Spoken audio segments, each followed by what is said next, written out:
Sebenarnya sakit mama itu udah lama, sekitar setelah kena COVID berapa bulan yang lalu, mungkin kapan ya mama kena COVID pertama ya?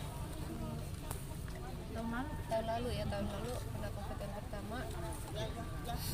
Setelah kena COVID itu agak kesehatannya agak sedikit menurun, udah sehat tapi agak sedikit menurun, dan sekitar 3-4 bulan yang lalu mama terdeteksi kanker paru. Pertama pneumonia, terus diambil cairannya, tapi dokter curiga kenapa cairannya berwarna merah. Biasanya kalau pneumonia kan kuning biasa, dibawa cairannya ke lab, ternyata ada sel kankernya gitu. Jadi ya sejak itu bolak-balik rumah sakit. Sempat mau pulang 2 hari. Nah 2 hari sempat drop lagi. Di situ dia sudah mulai drop banget. Dia minta semua anak-anaknya jagain anak-anaknya, udah mulai kayak ada tanda-tanda gitu.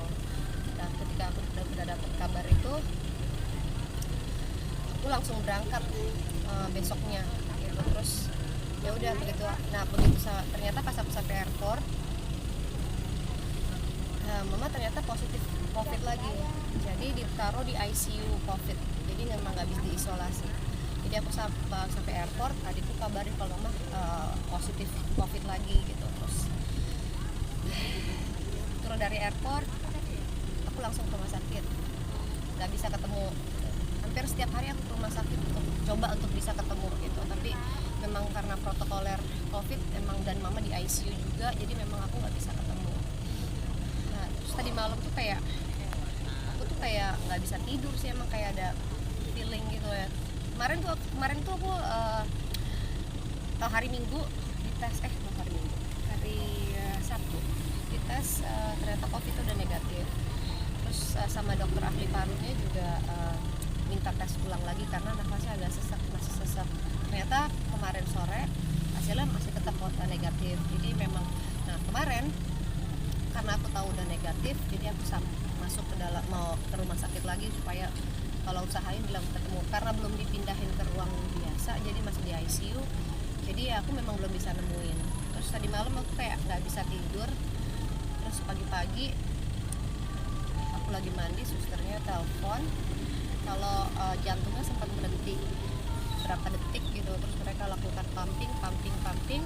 Begitu dengar kabar aku lagi di jalan. Pas aku lagi dengar kabar aku lagi di jalan mau ke rumah sakit. Jadi terakhir ketemu sama mama itu kapan? Terakhir ketemu sama mama yang benar-benar itu waktu aku mau berangkat ke Kanada hampir 3 tahun yang lalu. Makanya begitu aku dengar mama kritis, aku udah nggak mikir lagi, anak-anak semua aku tinggalin. Aku langsung berangkat, nggak tahu sampai lihat aja aku nggak bawa apa-apa, jadi memang udah kayak cuma bawa badan aja gitu. Jadi ya itulah. Kok tiba di Jakarta tanggal berapa? Tiba di Jakarta aku hari Kamis aku langsung dari airport langsung ke rumah sakit. Aku memang nggak bisa ditemuin. Jadi aku tuh berharap kan udah hari Sabtu udah positif, udah negatif, terus hari Minggu udah negatif juga. Harapan aku tuh kayak ya udah nih hari Senin nih, Senin atau Selasa ini paling nggak aku udah bisa ketemu nih, udah dipindahin ke ruangan ruangan biasa gitu. Dan kita udah booking waktu juga sama dokter spesialis karena mama juga ada kista di ovarium. Jadi emang kita lagi pengen aku udah booking untuk operasi ovariumnya, tapi memang ya udah terlambat aja gitu. Tapi aku tadi pas aku datang ke rumah sakit, susternya bilang setiap pagi tuh dia cerita sama susternya betapa bangganya dia sama anak-anaknya, betapa bangganya dia sama bahagianya punya anak-anak yang sangat ngurusin dia gitu. Jadi betapa bangganya dia dengan semua kerja kerasnya dia bisa membuat anak-anaknya berhasil. Terus dia bilang, dokter mana ya? Saya udah sembuh nih, saya mau pulang. Itu sekitar jam 6 atau jam 7 pada saat makan pagi. Saya mau pulang, saya udah sembuh. Jadi ya itu dia, ternyata pulangnya nggak ke rumah. Tadi satu yang sama ayah. Terakhir komunikasi kapan? Apa yang disampaikan oleh Kemarin. Mungkin ada pesan. Jadi karena dia di ICU, jadi komunikasi kita lewat video call. Jadi kita video call lewat suster telepon rumah sakit. Jadi hampir setiap hari dia selalu bilang, dia mama mau apa, cendol, kita kirim cendol, terus mama mau apa, mau jeruk, kita kirim jeruk, pokoknya apapun yang dia minta asal diperbolehkan sama pihak rumah sakit kita beliin gitu. Terus ya udah itu aja sih gitu loh, maksudnya nggak ada komunikasi karena dia kalau mulai bicara banyak jantungnya nafasnya agak lebih cepat, jadi suster pun nggak boleh kita ngobrol lama-lama, jadi ngobrol yang penting-penting aja gitu.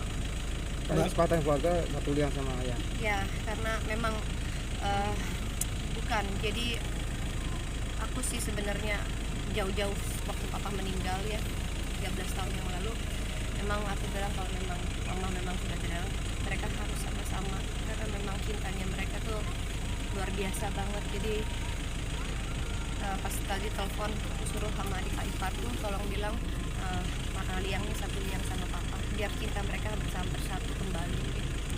Kak, ada rencana nggak sih sebelumnya sama mama sampai saat ini tidak jadi terlaksana gitu? Sedih sih kalau ini rencana aku sama adik aku Pipi yang lagi hamil, kalau udah dia melahirkan rencananya mau sama-sama ke Kanada, ke rumah aku, terus mungkin nanti adikku pulang duluan, mungkin mama sama aku dulu berapa bulan gitu, nanti pulangnya sama aku. Itu dia sih rencana yang memang belum sempat gitu, itu aja.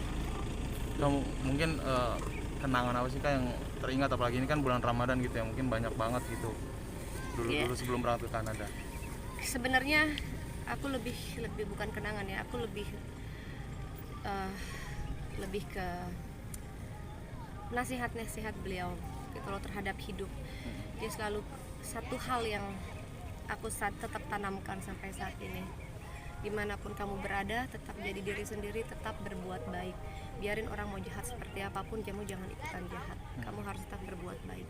Itu aja, karena apa yang kita lakukan di sini, yang niat baik kita, apapun yang baik, mungkin orang lain bisa, mungkin nggak selamanya orang lain melihat perbuatan baik kita akan selalu baik, tapi itu akan kembali ke anak-anak kamu, ke cucu-cucu kamu nantinya. Karena jadi mau percaya ketika kita berbuat baik